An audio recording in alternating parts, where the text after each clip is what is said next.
చాలా సెషన్లోనే. Thank you అధ్యక్ష. ఇప్పుడు మంచిగా వారు ఎంఆర్ఐలు సిటీ స్కాన్లు అడిగినారు అధ్యక్ష. మంత్రి గారు కూడా కొన్ని ప్రామిస్ చేసినారు, గుడ్ అధ్యక్ష. కానీ నాకు మంత్రి గారు నేను పెద్దగా ఎంఆర్ఐలు సిటీ స్కాన్లు అడిగిన అధ్యక్ష. బేసిక్ ఇన్స్ట్రుమెంట్స్ అధ్యక్ష, నేను మళ్ళీ అడిగినాను 2.5 సంవత్సరాల నుంచి మళ్ళీ అడుగుతున్నాను. అదేది బేసిక్ ఇన్స్ట్రుమెంట్స్ అంటే ఆర్టరీ ఫోర్సెప్స్లు, సిజర్స్, బాయిల్స్ ఆపరేటర్స్. మంత్రి గారు దయచేసి నోట్ చేసుకోండి please. I was this n number of times repeatedly the same problems, but this do exist. So I request you to give me basic instruments. మా దగ్గర ఒక కొరుట్లలో ENT surgeon ఉన్నాడు, without one instrument in the hospital. We have general surgeon, no instruments in the hospital. So దయచేసి మీ humble request is give us instruments. Same time I requested you n number of times cardiac strength in Korutla General Hospital. Same time I requested you n number of times Metpally హాస్పిటల్లో మీరు కలర్లు వేసి పెయింట్లు వేస్తే బ్రహ్మాండంగా hospital తెరుచుకుంటుంది. My humble request you, hospital it is a very dilapidated state. Hospital శిలావస్థలో ఉంది, ఎప్పుడో ఒకసారి కూలిపోయేలా ఉంది మెట్పల్లి హాస్పిటల్. మీరు కావాల్సిన వెంటనే అక్కడ నుంచి రిపోర్ట్ తెప్పించుకోండి. మళ్ళీ అడుగుతా ఉన్నాను మిమ్మల్ని, దయచేసి వెంటనే మెట్పల్లి హాస్పిటల్ ని జస్ట్ పెయింటింగ్, ఆ రోజు కేసీఆర్ గారి ప్రభుత్వంలో మొత్తం స్ట్రక్చర్ అయిపోయింది, పెయింట్ చేయడం అంతే. కాబట్టి దయచేసి వెంటనే చేయాలని మంత్రి గారిని అడుగుతా ఉన్నాను. మినిస్టర్ గారు. స్పీకర్ సార్ నేను చెప్తాను. ఒక్క నిమిషం చెప్పలేక మీరు మాట్లాడండి. మీరు have a discussion on this. ఒక్క నిమిషం చెప్తాను. ఒక్క నిమిషం నేను మాట్లాడకపోతే మీరు మాట్లాడండి. అధ్యక్ష, దీనిపైన తర్వాత మనం మాట్లాడదాం. కానీ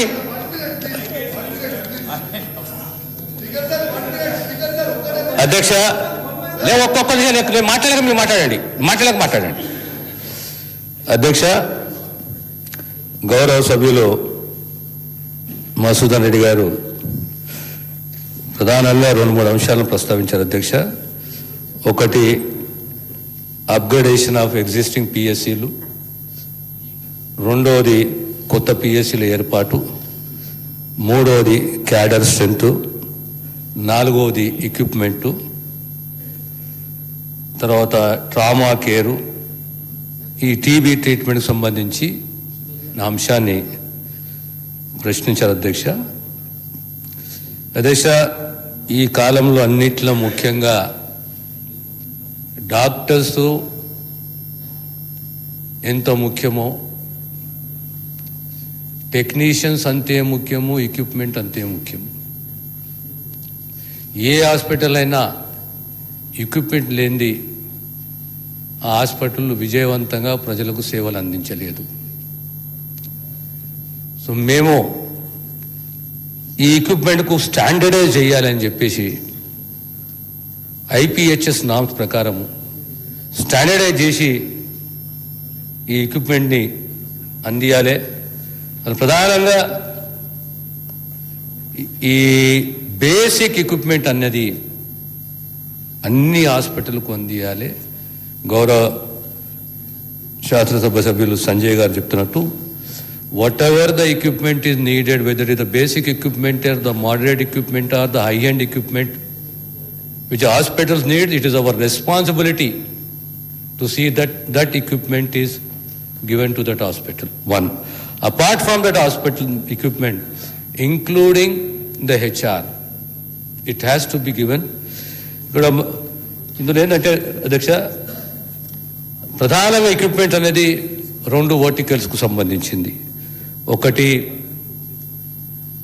వైద్య విధాన పరిషత్ 30 bedded, 50 bedded, area hospital 150 bedded, 200 bedded or 250 bedded, or 350 bedded. As far as GGH is concerned, the teaching hospitals are concerned, minimum 330 beds, maximum 1000 or 1200. ఒక స్టాండర్డైజ్డ్ ఎక్విప్మెంట్ అనేది ప్రపోర్షనేట్ టు ద బెడ్స్ అనేది ఒక నిర్ణయం తీసుకోవాలి అధ్యక్ష, as per the IPHS norms. ఆ నిర్ణయం తీసుకొని 100 bedded హాస్పిటల్కు మ్యాక్సిమం 100 bedded హాస్పిటల్కు ఇంత నంబర్ ఆఫ్ ఎక్విప్మెంట్స్ ఏముండాలి అంటే 13 ఎక్విప్మెంట్స్ ఉండాలి, కనీసం 1,50,00,000 రూపాయలు వెచ్చించాలి. This is the standardise equipment for a 100 bedded hospital up to 150 bedded hospital. అలాగే 350 bedded హాస్పిటల్ ఉంది, మన కింగ్ కోటిలో ఉంది, దానికి దానికి at least 14 equipment, standardise equipment worth about 5 crore rupees the వారికి అందియాలి. అదే రకంగా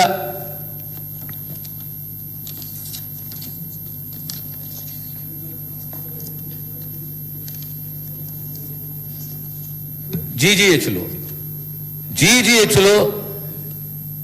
21 డిపార్ట్మెంట్స్,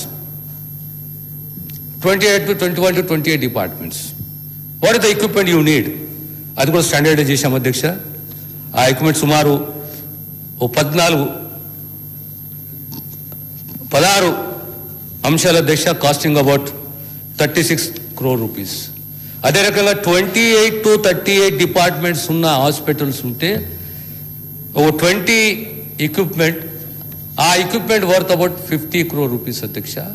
ఈ రకంగా GGH, teaching hospital, GMC 50 seats, 100 seats, 150 seats, 200 seats, 250 seats, number of departments or the faculties, maximum 38 is Osmania తీసుకోండి, ఇంక్రీజ్ ఇట్ ఇన్ కాకతీయ. దీనికి అనుగుణంగా ఆ ఎక్విప్మెంట్ ఉండాలి. దానికి తోడు అడిషనల్ ఎంఆర్ఐస్. ఇంతకుముందే నా answer I gave it in the answer. ఎంఆర్ఐలు కొత్త 3 టెస్ట్ల ఎంఆర్ఐలు ఇవ్వబోతున్నాం అధ్యక్ష. అది Nizamabad, Siddipet, Suryapet, Nalgonda, Mahabubnagar, Niloufer, Osmania hospital, Gandhi hospital, 128 slices CT machines, Nirmal, Kamareddy, Jayashankarpalli, Bhupalpalli, Asifabad, Vikarabad, Gandhi, ఇంకోటి ములుగు కూడా. సో ఇక్కడ ఈ ఎక్విప్మెంట్ ఎంత ఇంపార్టెంటో దానికి తోడు టెక్నీషియన్స్ కూడా మనకు అంతే ఇంపార్టెంటు. ఆ రకంగా మినిస్టర్ గారు కన్క్లూడ్ చేయండి. కనీసం ఒక హాస్పిటల్ ఎస్టాబ్లిష్ చేస్తే, ఇవన్నీ మెషినరీ తోటి ఎక్విప్మెంట్ ఎస్టాబ్లిష్ చేస్తే మినిమం 20 టెక్నీషియన్స్ ఆర్ నీడెడ్. ఇవన్నీ వర్కౌట్ చేసాం అధ్యక్ష. ఎక్విప్మెంట్ కానీ ఇవన్నిటితో సహా ట్రామా కేర్ కూడా గౌరవ సభ్యులు అడిగారు. ట్రామా కేరు గౌరవ సభ్యులు బేసిక్ ఎక్విప్మెంట్, తర్వాత మెట్టుపల్లికి సంబంధించి అంబియన్స్ క్రియేట్ చేయాలి, దానికి white washing, painting, basic equipment ఇవ్వాలనేది గౌరవ సభ్యులు తెలియజేసే అధ్యక్ష. ట్రామా కేర్ కూడా ప్రభుత్వం ఒక పాలసీ నిర్ణయం తీసుకొని every 35 kilometers to 40 kilometers level 1, level 2, level 3 అనే విధంగా లెవెల్ 3 ట్రామా కేర్ అనేది with the cost of about 6.5 crores the 107 trauma care centres రాష్ట్రంలో ఏర్పాటు చేయబోతున్న విషయాన్ని తమ ద్వారా గౌరవ సభ్యులు తెలియజేస్తున్న అధ్యక్ష. With regard to the basic equipment, Mettupalli hospital, everything, I think government will immediately act on it. Question number